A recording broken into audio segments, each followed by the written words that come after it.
Toyota has finally achieved its long-held ambition of winning the Le Mans 24 Hours, following years of heartbreak and near misses at the French Endurance Classic.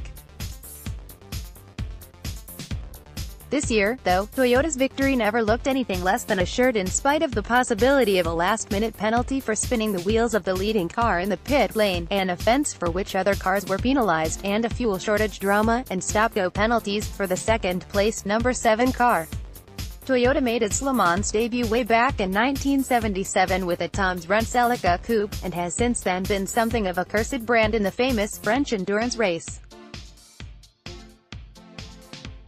In 1999, it came agonizingly close with the astonishing GT1 Spec TS020, only to be stymied by a flat tire within the final hour of the race.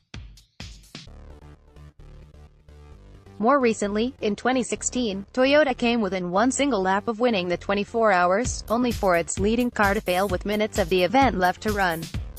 It was a heartbreaking moment for the Japanese brand and team, and for the millions of motor racing fans worldwide. It's easy to say now, in the afterglow of victory, but the winning hybrid engine TS050L MP1 spec prototype ran more or less faultlessly throughout, with that victorious number 8 car, piloted by Sebastian Buemi, Kazuki Nakajima, and Fernando Alonso, never looking anything other than supreme. Most of the headlines will be dedicated to Alonso's part in the win, as part of his continuing quest to add Le Mans and the Indy 500 to his F1 world titles, but while both Buemi and Alonso put in commanding performances, this was Nakajima's win. The Japanese driver had suffered the agony of that last lap breakdown in 2016, and early doors problems last year, and so for him that podium champagne will have tasted so much sweeter than for the others. Winning Le Mans is always that little bit more special than other, lesser, races, but for Nakajima, this one is also much-deserved payback. Cynics might say that the penalties for the other Toyota were a way of making damn sure it was the Alonso car that won, but perhaps that's just conspiracy theory stuff.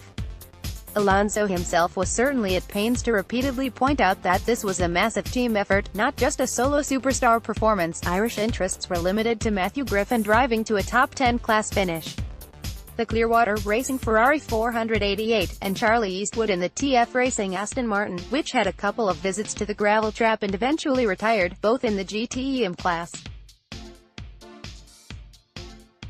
Oh, and a visit to the Porsche pits by actor Michael Fassbender. For Toyota, though, there will be satisfaction, of course, and the team put in a flawless performance, and managed to sidestep the reliability and accident issues that have plagued it in the past, but unquestionably there will be a bittersweet taste because there was no serious opposition in the top class LMP1 category.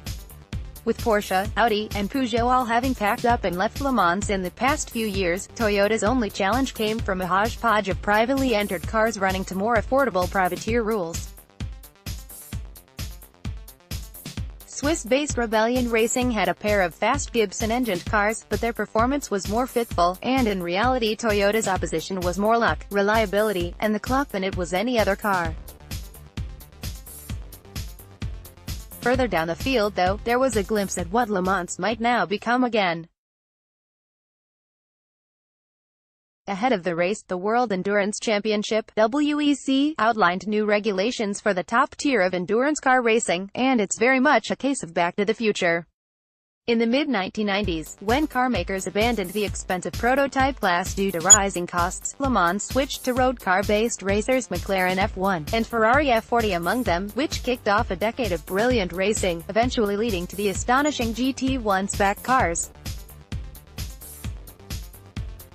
Now, WEC wants to return to those days, starting in 2020, with racers based on, or at least looking externally like, road-going hypercars such as Aston Martin's Valkyrie, McLaren's Senna, and Ferrari's LaFerrari.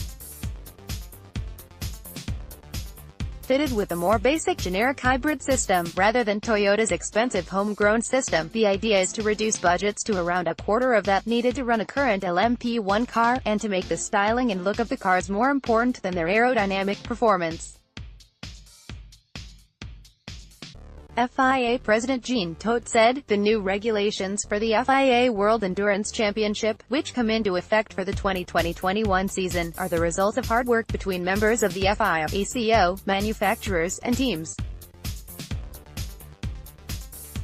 This will provide endurance racing with a long-term, stable platform while continuing to offer a cost-effective stage to showcase future technologies.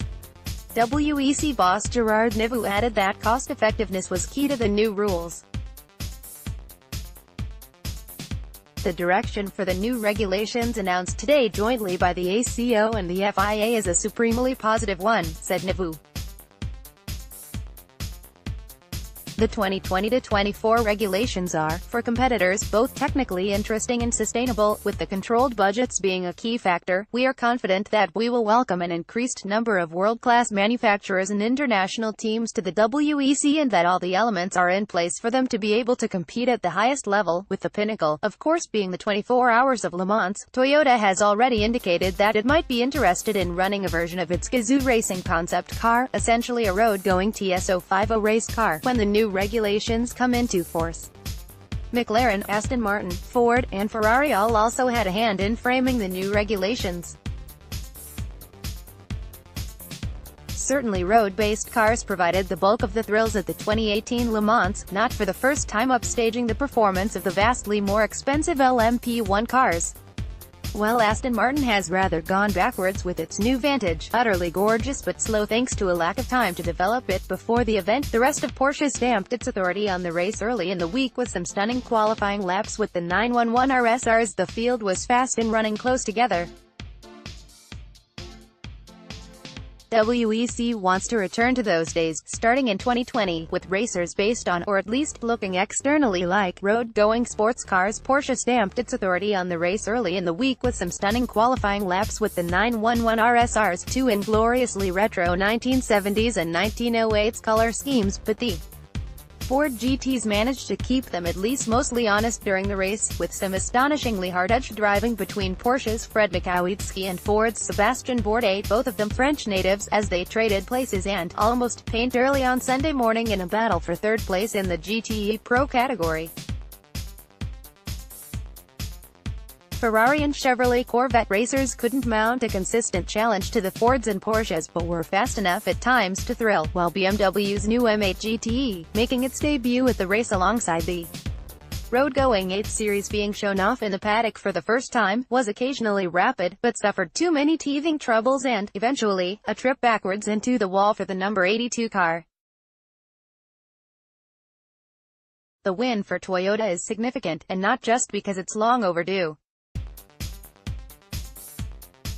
It's another marker in the ground of the march of hybrids. Toyota Ireland took time during the race to tweet that diesel car sales in Ireland dropped below 50% of the market in May, while hybrids grew to 7%, and of course a major notch in the belt of Fernando Alonso as he seeks to become the most complete modern racing driver of all, and to follow in the wheel tracks of Graham Hill, the only other to have completed racing's triple crown of race wins.